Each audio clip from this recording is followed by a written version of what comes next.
ஹalleluya! நம் ஆண்டவராகிய இயேசுவின் நாமத்தில் உங்களுக்கு வாழ்த்துக்கள் சொல்லி தேவனுடைய வார்த்தையை கேட்போம் வாருங்கள் என்று உங்களை அன்போடு அழைக்கிறேன். Good morning. உங்களில் சிலர் வேற தேசத்தில் இருந்தா good evening, good afternoon or whatever time it is. Come, let's meditate the word of God. சிறிய ஜெபம். பரிசுத்தரே, உமக்கு நன்றி ஆண்டவரே. நேரம் கிடைத்தாலும் கிடைக்காவிட்டாலும் உம்முடைய வார்த்தையை சொல்லியிருக்கிறீங்க. இந்த சோஷியல் மீடியாவின் மூலம் 24/7 தேவனுடைய வசனம் எல்லாருக்கும், எல்லா தேசத்தில் இருப்பவர்களுக்கும் வசனம் கிடைக்கும்படியாக ஒரு பெரிய வாய்ப்பு கொடுத்திருக்கிறீங்கப்பா. ஒவ்வொரு காலையும் உம்முடைய கிருபைகள் புதிதாக இருப்பதனாலே அணு தினமும் உம்முடைய வாசல் அண்டையிலே காத்திருக்கிறவர்கள் பாக்கியவான்கள் என்றீரே. இன்னொரு முறை எங்களுடைய இருதயங்களை தேற்றும்படிக்கு இயேசு கிறிஸ்துவின் நாமத்தில் ஜெபிக்கிறோம் பிதாவே, ஆமென். தேவனுக்கு ஸ்தோத்திரம். பைபிள் வாசிச்சிட்டீங்களா? ஜெபம் பண்ணிட்டீங்களா? ஒவ்வொரு நாளும் தேவனோடு நேரம் செலவிடுவதை நீங்க பழக்கப்படுத்திக் கொள்ளுங்க. நீங்க உங்களுக்கு புரியல நினைக்கிறேங்க. ஓஹோ, புரிஞ்சிருக்கும் சிலருக்கு. வேதம் வாசிக்கிற உங்களுக்கு என்னங்க, அவருடைய வார்த்தை நமது கண்களுக்கு வெளிச்சத்தை கொடுக்குங்க, நம்முடைய முகத்துக்கு கலையை கொடுக்கிறது, நம் இதயத்துக்கு சுத்திகரிப்பை உண்டாக்குது. அவருடைய வார்த்தை வெளிப்படும் போது நம்முடைய அறியாமை, நம்முடைய பேதமை ஒளியூட்டப்பட்டு ஞானமாக மாறுகிறது. நம்முடைய இருள் வெளிச்சமாக மாறுகிறது. குழப்பமான நம்முடைய நிலைமையில் இலக்கை கண்டுபிடிக்க நமக்கு உதவி செய்கிறது. தயவு செய்து வேதத்துடைய மதிப்பை உணருங்க. தேவனுடைய வார்த்தையை வாசிங்க, தியானியுங்க. விருத்தி அடைவோம். நாம் செய்வதெல்லாம் வாய்க்கும். சங்கீதம் 103 சங்கீதம் 103ல எல்லாருக்கும் தெரிஞ்ச அதிகாரம் தான்ல. அநேக முறை வாசித்து மறந்தே விடுவோம் சில முறை. இதுல இருக்கிற அர்த்தத்தை நம்ம இன்னொரு முறை கவனிப்போம். 103 சங்கீதம் 5 வசனம். கழுகுக்கு சமானமாய் உன் வயது திரும்ப வாழ வயது போல் ஆவதற்கு நன்மையினால் உன் வாயை திருப்தியாக்குவார். கழுகுக்கு சமானமாய் உன் வயது திரும்ப வாழ வயது போல் ஆகும்படி நன்மையினால் உன் இருதயத்தை திருப்தியாக்குகிறார். தேவனுடைய பிரசன்னத்தில் அவருடைய வார்த்தையினாலே நாம தேற்றப்படும் போது, நாம பலப்படுத்தப்படும் போது உம்முடைய வார்த்தை என்னை உயிர்ப்பிக்குது என்று சொன்னார் இன்னொரு இடத்துல தாவீது. அவருடைய வார்த்தை நம்மை ரெஃப்ரெஷ் பண்ணுதுங்க, ரெனியூ செய்யுது, புதிதாக்குகிறது. நம்முடைய சரீரத்தில் ஒவ்வொரு நாளும் அநேக செல்கள் மரிக்குங்க. ஆனா இன்னும் அநேகமானது புதிதா வந்து கொண்டே இருக்கும். பாத்தீங்களா? அந்த நம்முடைய சரீரத்துல மரிக்கிற செல்கள் அது எப்பவுமே ரினியூ ஆயிக்கொண்டே இருந்தா நம்ம எப்பவுமே யங்கா இருப்போம்னு கூட சொல்லலாங்க. ஆனா இன்றைக்கு மனுஷங்க தங்களுக்கு மேல போட்டுக்கொள்கிற வரிசு, ஹரீஸ், என்னங்க கரீஸ்னு சொல்லலாம், எதையாவது ஒன்றை சாப்பிடுவது, எல்லாவற்றை குறித்தும் கவலைப்படுவது, என்னங்க எல்லா விஷயத்திலும் தேவனின் கிருபைக்காக கேட்காம மனம் சோர்வடைந்து போவது, சோகமாக உட்கார்ந்திருப்பது. அப்படி சோகமா இருக்கிறவங்களுக்கு இன்னும் டேமேஜ் நடக்குது அவங்க சரீரத்துல. மனசோர்வு என்பது நம்மை சோகப்படுத்துவது, நம்ம சரீரத்தையும் பாதிக்குங்க. அந்த காலத்துல நம்ம கிராமங்கள்ல சொல்லுவாங்க, ஏக்கமா இருக்கிறாங்க, ஒல்லி ஆயிட்டாங்க, ஏங்கி இழைச்சிட்டாங்கன்னு. ஆமா, யார் ஒருவர் தங்கள் பிரச்சனைகளையே நினைத்து கொண்டு கவலைப்பட்டு இருப்பாங்களோ, சூழ்நிலைகளை பார்த்து கொண்டு சோர்ந்து போவாங்களோ, இன்னும் விபரீதம் என்னன்னா சிலர் வருங்காலத்துல வருகிற கஷ்டங்களை குறித்து யோசித்து கொண்டு இப்பவே கலங்கி கொண்டு இருப்பாங்க. அவங்க நாளுக்கு நாள் அழிந்து போறாங்க. ஆனா ஏசாயாவில் இருக்கல, கர்த்தருக்காக காத்திருப்பவர்கள் புதிய பலனை பெறுவார்கள். தேவ சமூகத்துல அவைகளை போட்டுட்டு தேவனுடைய கிருபைக்காக கேட்கிறவங்களாம் புதிய பலனை பெற்றுக்கொண்டே இருப்பாங்களாம். அப்படிப்பட்டவன் கழுகின் வாழ வயது போல தன் வயதை புதிதாக்கிக் கொள்ளுகிறான். நன்மையினால் உன் வாயை திருப்தியாக்குகிறார். கழுகினுடைய வாழ வயது, சில கழுகுகள் கிட்டத்தட்ட 60-70 வயது வாழும். எல்லாமே இல்ல, ஆனா சில கழுகுகளும் அப்படி வாழும். அதுக்கு ஒரு ஏஜ் வந்த பிறகு, ஒரு 40-45 வயது பிறகு அது நெகங்கள் தேஞ்சிரும், அதன் முடியெல்லாம் கீழே விழுந்துரும், அதன் மூக்கு வளைந்து விடும். கூர்மையா இருக்க மூக்கு வளைஞ்சிரும். அந்த நேரத்தில் அது உயர்ந்த ஒரு மலைக்கு சென்று சிறிது காலம் அந்த மலையின் மேல் அப்படியே உட்கார்ந்து காத்து கொண்டு இருக்கோங்க. தன்னுடைய நிலைமையை பார்த்து தேவனை கூப்பிடுவது போல அந்த மலையின் மேலே காத்திருந்து காத்திருந்து இருக்கும்போது அந்த இறகெல்லாம் விழுந்து விடும். அந்த பழையது, அந்த மூக்கு உடைந்து போயிடும். புதிய மூக்கு, புதிய இறகுகள், புதிய நெகம், திரும்பவும் அது புதுமையை பெற்றுக்கொள்ளும். சாதாரணமா நமக்கும் இது நடக்கும், ஆனா நம்ம கவனிக்கிறது இல்ல. நீங்க நெகத்தை வெட்டுவீங்களா? நெகத்தை வெட்டுறோம்னா இங்க வளருதுன்னு நினைக்கிறோம் நாம.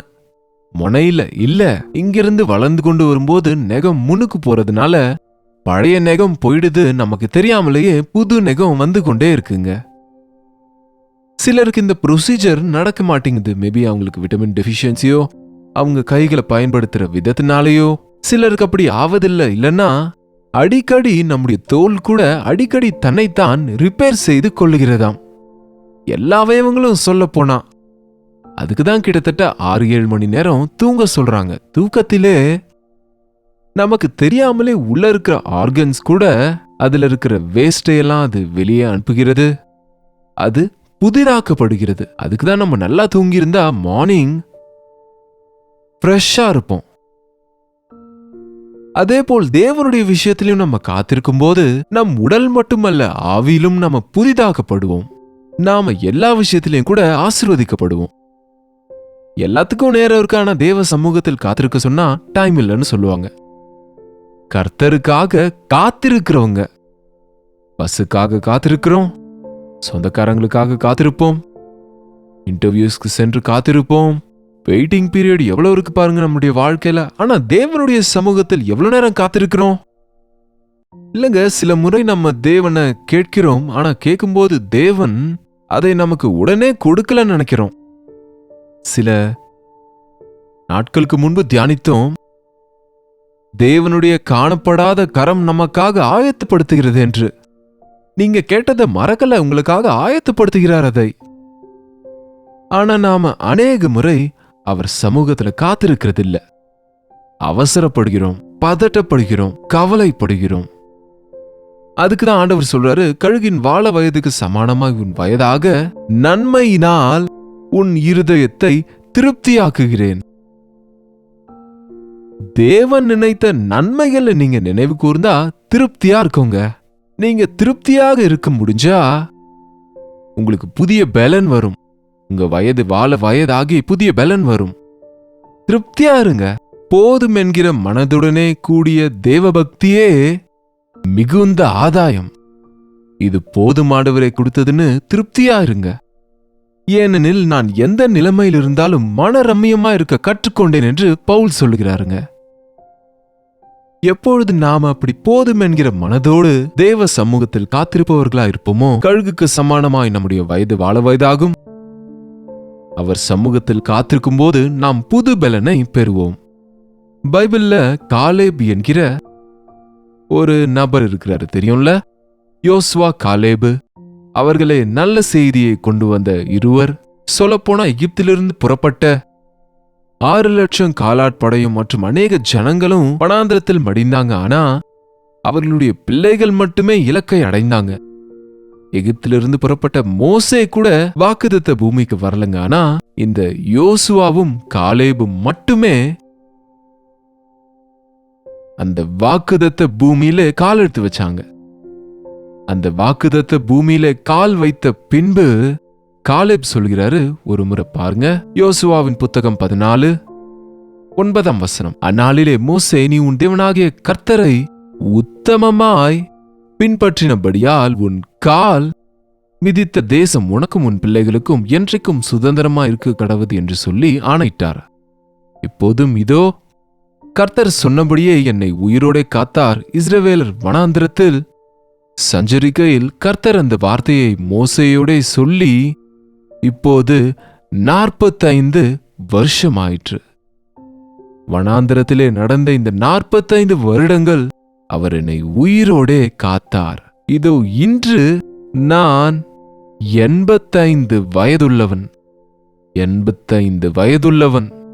இதோ இன்று நான் 85 வயதுள்ளவன். மோசே என்னை அனுப்புகிற நாளில், அதாவது 45 வருஷங்களுக்கு முன்பு எனக்கு என்ன பலன் இருந்ததோ இந்நாள் வரைக்கும் எனக்கு அவ்வளவு பலன் இருக்கிறது.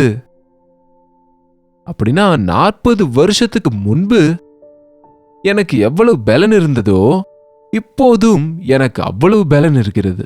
அதென்ன, வருஷங்களாக ஆக நம்ம பலவீனர் ஆகிறோம்ல, முதிர் வயது உள்ளவர்கள் ஆகிறோம்ல, சோர்வு வருதில்ல, முடி விழுந்து போதில்ல, பல் விழுந்து போதில்ல, கண்கள் மந்தமாகும்ல, கேட்கும் திறன் குறையுதில்ல, நரம்புகளின் பலன் குறையுதில்ல, கால்களின் பலன் குறையுதில்ல.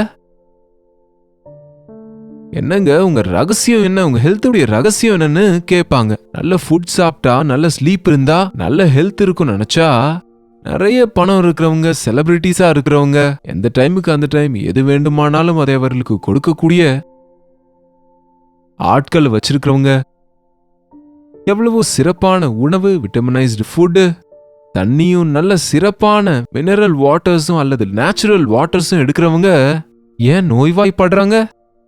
அவங்களுக்கு ஏன் ஆர்கன்ஸ் ஃபெயில் ஆகுது? அவங்க ஏன் முதிர் வயதுள்ளவங்களாகிறாங்க? கர்த்தருக்கு காத்திருப்பதுனாலதான் புது பலனை நாம பெறுவோம் என்பதை நம்ம உணர வேண்டுங்க. வெளியரங்கமான உடல் ரீதியான அலங்காரத்தினால் வருகிற அழகு அல்ல இது. இது தேவன் கொடுக்கும் புது பலன். உள்ளிருந்து நீங்க உத்தமமா நீங்க தேவனை பின்பற்றினா, முழு மனதோடு தேவனை நேசிச்சா, உங்க மனசு நிறைய ஆண்டவர் இருந்தா, உங்க உள்ளமெல்லாம் ஆண்டவருக்கு ஒப்பு கொடுத்தா, நீங்க செய்கிற காரியங்கள் எல்லாம் தேவனுக்கு பிரியமா இருந்தா, உங்களுக்கு புதிய பலனை கொடுப்பது, டபுள் பலன் கொடுப்பது. அவர் சொல்றாரு, 45 வயதுல எனக்கு எவ்வளவு பலனோ இப்போது எனக்கு 85 வயது, எனக்கு அதே பலன் இருக்கு இன்றைக்கும். 45 இயர்ஸ் பர்சன் எப்படி இருப்பாங்களோ 85 இயர்ஸ் அப்ப கூட காலேப் அப்படியே இருந்தாருங்க. எப்படி சாத்தியம் இது? இது சர்ஜரிஸ் மூலமாகவோ அல்லது ஆர்டிபிஷியலா ஃபுட் மூலமாகவோ வருவது கிடையாதுங்க. தேவனுக்காக வாழுங்க, புதிய பலனை கொடுப்பாரு, புதிய வல்லமையை கொடுப்பாரு. என் வாழ்க்கையில நான் அனுபவிக்கிறேன். என் வாழ்க்கையில 30 வயதில் எப்படி ஊழியம் செய்தனோ இப்ப 73 வயதிலும் அதே ஆசையோடு ஊழியம் செய்கிறேன். மணிக்கணக்கில் நிற்க வேண்டி இருந்தாலும், ஒரே ஒரு வேலை சாப்பிட்டுட்டு இருக்க வேண்டி இருந்தாலும், எது கிடைக்குதோ அது சாப்பிடுவது, ஏதோ ஒரு நேரத்துல தூங்குவது, எவ்வளவு பிரயாணமானாலும் செய்வது, எப்படிப்பட்ட நிலைமையிலும் தேவன் பலப்படுத்துறாருன்னா எல்லாரும் ஆச்சரியப்படுத்துறாங்க, ஏதோ இருக்குன்னு சொல்லி. உண்மையிலே அவருடைய நீதியையும் ராஜ்யத்தையும் தேடும்போது, உத்தமமான மனதோடு அவரை பின்பற்றும் போது தேவன் புது பலனை கொடுக்கிறாரு. கழுகின் வாழ வயதுக்கு சமமாய் நம் வயதை புதிதாக்கும்படி நன்மையினால், திருப்தியினால் நம்முடைய இருதயத்தை நிரப்புகிறார். எல்லாத்துக்கும் கவலைப்படாம எல்லா பாரத்தையும் அவர் மேல போட்டுட்டு துக்கமா சோகமா செலவிடும் நேரத்தை தியானித்து ஜெபித்து தேவனுக்காக பயன்படுத்துங்க. சும்மா உட்கார்ந்து நேரத்தை வீணடிக்கிறவங்களாக இல்லாம தேவனுக்காக ஏதாவது செய்து அதன் விளைச்சலை 100 மடங்காக பெறுங்க. என் நிமித்தமாக கலசம் தண்ணீர் கொடுத்தாலும் அதன் பலனை பெறுவீங்கன்னு சொன்னார். ஒரு தீர்க்கதரிசியை ஏற்றுக்கொள்கிறவன் தீர்க்கதரிசிக்கு வருகிற பலனை பெறுவான் என்றார். கர்த்தருக்குள் நீங்கள் படுகிற பிரயாசம் விருதாவா இராதென்று அறிந்து நீங்கள் உறுதிப்பட்டவர்களாயும் அசையாதவர்களாயும் கர்த்தருடைய கிரியையிலே எப்பொழுதும் பெருகுகிறவர்களாயும் இருங்கள் என்று வசனம் சொல்கிறது. அதே ஆவலோடு முன்னுக்கு செல்ல வேண்டும் என்று நானும் ஜெபித்துக் கொண்டிருக்கிறேன். நீங்களும் எனக்காக ஜெபிங்க. நீங்களும் கூட புதிய பலனும் புதிய வல்லமையும் புதிய இள வயதும் பெற்று நாளுக்கு நாள் விருத்தி அடைந்து தேவனுக்காக சாட்சிகளா வாழுங்க. ஜெபிப்போம். பரிசுத்தரே, அன்புள்ள தகப்பனே, எவ்வளவோ நேரத்தை இந்த உலகத்தில் பாவத்தில் அனாவசியமான விஷயங்களில் வேலையில பணத்துக்காக மனுஷங்களுக்காக வீணடிக்கிறோமே தவிர உம்முடைய சமூகத்தில் ஒரு நொடிய செலவிட்டா அதன் பலன் எவ்வளவோ இருக்கிறதென்று, ஒரு நாள் இருந்தா அது 1000 நாட்களை விட சிறந்ததென்று உணர்வதற்கு உம்முடைய சமூகத்தில் காத்திருந்து புதிய பலனை, புதிய சுகத்தை, புதிதான திட்டங்களை, புதிதான அற்புத ஆச்சரிய காரியங்களை எங்கள் வாழ்க்கையில் பார்க்கும்படியாக உம்முடைய வார்த்தையை தியானித்து ஜெபித்து உம்மிலே உறவாட எங்கள் ஒவ்வொருவருக்கும் உதவி செய்யும்படிக்கு கிறிஸ்துவின் நாமத்தில் ஜெபிக்கிறோம் நல்ல பிதாவே, ஆமென். பிதாவாகிய தேவனுடைய அன்பும் குமாரனாகிய இயேசு கிறிஸ்துவின் கிருபையும் பரிசுத்த ஆவியானவருடைய அந்யோன்யமும் ஐக்கியமும் கூடி வந்திருக்கிற நம் அனைவருக்கும் இப்பொழுதும் சதா காலமும் துணையாக இருப்பதாக, ஆமென்.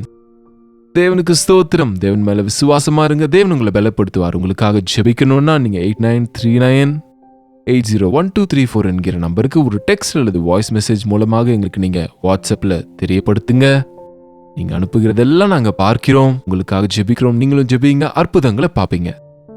கர்த்தருக்கு சித்தமானால் நாளைக்கு உங்களை இதே அனுதின தியான நிகழ்ச்சியில் மீண்டும் சந்திக்கிறேன். அதுவரை கர்த்தருடைய கிருபை உங்களுக்கு துணையா இருப்பதாக.